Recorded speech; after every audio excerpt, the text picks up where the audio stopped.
Derbyites, we're here to talk about episode 308 of Outlander, First Wife. I'm here with Amanda Spears. I'm Rob Licuria.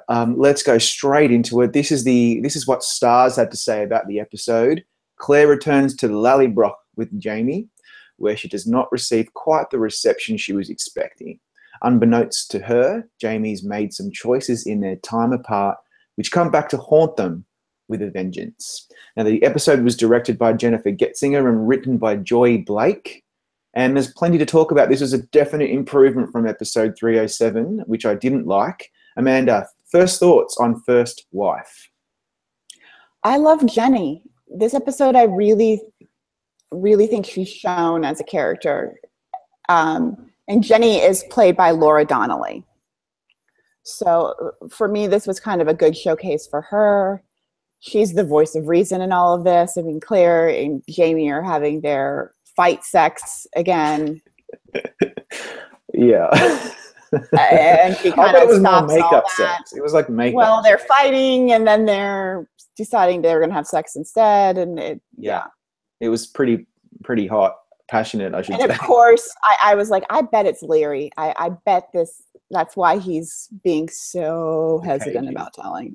Yeah. But going back to Jenny, my comments on Jenny, because I make like little notes as I'm watching the episode, was she's being really passive aggressive and kind of a bitch. Like, I wasn't really happy with Jenny. Like, geez, man, give Claire a break. What do you say about Well, that? Jenny, you have to remember, unlike Murtaugh, is in the dark. She does not know that Sam took her back, or Jamie took her back to the rocks.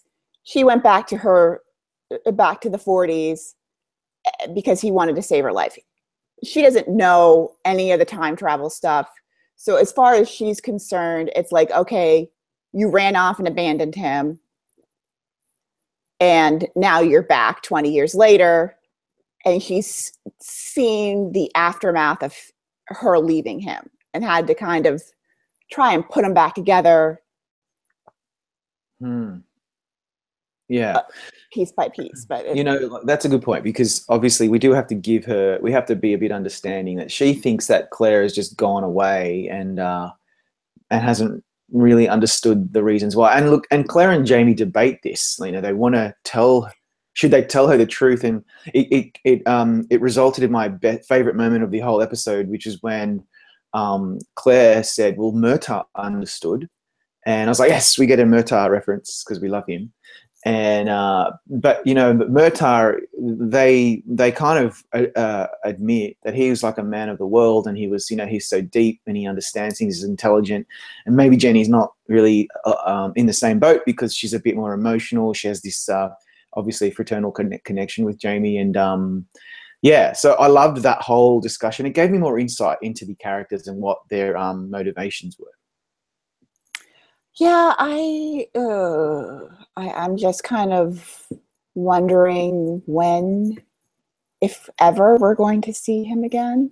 I know, really. Like, can we please get Murtaugh back? I don't know. We have no idea what's happening next. The book readers might have a better idea, but he was supposed to have died in Culloden, so I don't know. Yeah, so they're going to have to figure out a way to, like... I don't know. Yeah, but I liked the fight better this time than I liked the made-up fight from last week. Yeah. That seemed a little bit more authentic to me, as far as... And to give them credit, and this is obviously to give Diana Gabaldon credit as well, because she wrote the story, they haven't just come back, reunited, and just gone back to being lovebirds and everything's good. Like, it's good. They're fighting. There's conflict. There's issues. They have a lot of baggage. They have a lot of issues about what has happened in the past and how they're trying to readjust to each other. And that being said, though, I did get frustrated at Claire and I kept complaining out loud, like, come on, Claire. Like, yes, he married Leary, but like, what did you want him to do? Just sit in a corner until you might have returned? I don't know if it's the marriage part of it or the Leary part of it that really makes her crazy. And if it's the Leary part of it, I kind of understand it more, because it's like, the woman did have her tried as a witch. I mean, Right. That's a good point. he's never going to be her biggest fan. So I'll give her that. But if it's him moving on, then that's a little selfish. Yeah. And okay, so when you think of it that way, given the history, what on earth was he thinking then to have decided to take pity on her and marry her, even if he didn't love her and want to be with her? Like, given what she had done in the past with Claire, I just don't understand that particular aspect. If anyone wants to explain in the comments, please do. I don't know. Yeah. The other part of the episode, which was really cool, was when Jamie was swimming to the island. I'm going to be completely honest, I didn't really quite catch what the hell was going on. And I could probably go and do some research to work out what that was all about. But if anybody wants to explain it with some context for the dummies like me, please do, because I thought it was a really effective scene. It got him to the island. You know, he was freezing cold. He finds the treasure. He has the sapphire. It was all really interesting. I just didn't quite get the whole point of it. But what did you think of that sequence? Because it was beautifully shot, and Sam really sold it. He killed it this episode. He was fantastic. I thought it was treasure from Bonnie Prince Charles. I thought that was what the English were looking for. Right. But you know, he's wet, and I was distracted for other reasons. You were a bit of a clamped, so okay. That's perfect. You are a human being, you know. Well, you can't help it.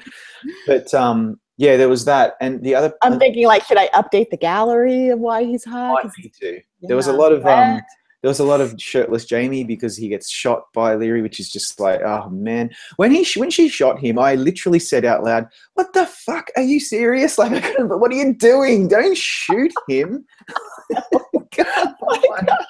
So then, you know, Claire has to go back into surgeon mode again. It's almost like we have to get that every episode now. She saves him. He's shirtless, and as soon as that happened, I thought, oh no, the fans are going to love this. And you know, took the. Well, I don't really love seeing him shirtless and bleeding. So true. That, that one doesn't really do it for me. Yeah, that's very good to know. But there's a lot of close-up shots of like the stitching and all the medical stuff, and I was just like, do we really need to see this? It was kind of freaking me out a bit, but yeah. So we get all of that. One thing I really liked as well, I'm just remembering, is when they were Claire was talking about how she coped over the years without Jamie, and she was talking about when she would hear bird song, she'd kind of tell herself that was Jamie talking to her. It was lovely, and the looks that Jamie was giving her when she was telling him this, because it was a moment where all the friction and conflict kind of vanished out of the room, and there was a moment where we got that love and a connection again, and the two of them once again did a really good job of selling that aspect of their relationship. They're very good actors, and you can tell that they're obviously really good friends, because they have that connection that we easily just believe them. And I thought that was a really good part of the episode too. Yeah. And clearly something's happened on that pirate ship at the end of the episode. Yeah. I kind of expected Claire to jump in the water. Like, I wanted to see her spring into action mode. Like, yeah, I'm sure she's got like bloomers or something, whatever. Like, just start swimming. Yeah. Well, yeah. Where are we headed with this? It looks like this is the beginning of the journey to the New World, and eventually, I guess they're going to Jamaica. We know that from the previews and stuff. Is this it? Is this the last we're going to see of Scotland for a while? It might be, but it'll be interesting. And I know we take a lot of flack for talking about production design and costumes, but it'll be interesting to see if we see a better looking episode than 5. Yeah. Because we want to see them win an Emmy. The problem is that last year, or at the most recent Emmys, every award on the drama side went to a drama series nominee. So if they're going to crack costumes, not just a nomination, they can definitely get themselves nominated. If they're going to crack winning this category, they have to do something that is going to shut down all of the other drama series nominees. That's right. And I have faith in John Gary Steele. We gave him a shout out a couple of weeks ago. He's an incredible production designer. So his whole team, they've done a great job. But I always think like if they couldn't win for an episode like Faith, which to me was the best thing that I had They seen on didn't. They television didn't in submit years. Faith. They submitted they? Not in Scotland and Anymore. Oh, that's right. With the Versailles party. Good point. Good. That was beautiful as well. But Faith was when they, there was a lot in that as well, and that should have easily had won if it was submitted. With this, they obviously moved the whole production to South Africa, and I think we are in for a treat. I think it's going to be a feast for the eyes, and the costumes are going to be incredible. And yeah, well, there's heaps to look forward to, and that brings me to this. Look, this is not a criticism of the show, really. It's just a personal preference. But as I said last week, I got into the show in season 2, and I really, really loved the stuff in Paris. I just thought it was beautiful to look at. It was really engaging. I loved the characters. And ever since they've left Paris, for me, it's never been the same. And that's just my opinion. And that's why I haven't been enjoying this season as much.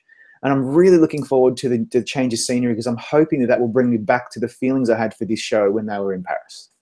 I think what helps is that Claire, is not the only fish out of water in the Paris episodes. Yeah. They're both working towards a goal. So I think maybe moving to Jamaica or South Africa, it's going to put them both at odds. She can't just stomp off and go, I'm going home. I'm going back to Cragnadoo. Yes, that's true. And go touch those rocks and see my daughter. And I'm out. Yeah, like the thing is, like, because they're both fish out of water, and they're a team. they have to team up. That's right. Mm-hmm. I think that it's that angle. It's a very good point. So I'm really looking forward to that. And I just have no idea where we're headed in this, and that's great. I want to catch up with Brianna and Roger. I want to see Murtaugh again. Yeah, I do as well. I don't need to see any more Tobias Menzies because I want to keep him in the guest category. Yeah, we don't need to go there again. So let's hope for the best. I don't know if apparently we're not going to see Brianna and Roger anymore this season. That's what I'm being told. So that's a shame. So yeah, I thought they'd go back and forth between the different storylines, but it doesn't look like that's going to happen. So yeah, there you go. Okay. Who knows? Anyway, I don't know what I'm talking about. All right. Well, that's it for this week. So next week we'll have 309. We're getting, before you know it, everybody, will be at the end of the season. After all those months of the Outlander, we are almost at the end of season 3. But let's enjoy it for the time being. Make sure you stick with Gold Derby, though. We have plenty of Outlander coverage. Amanda and I will be back next week to discuss 309. In the meantime, have a good week, everyone. Thank you. Thank you again.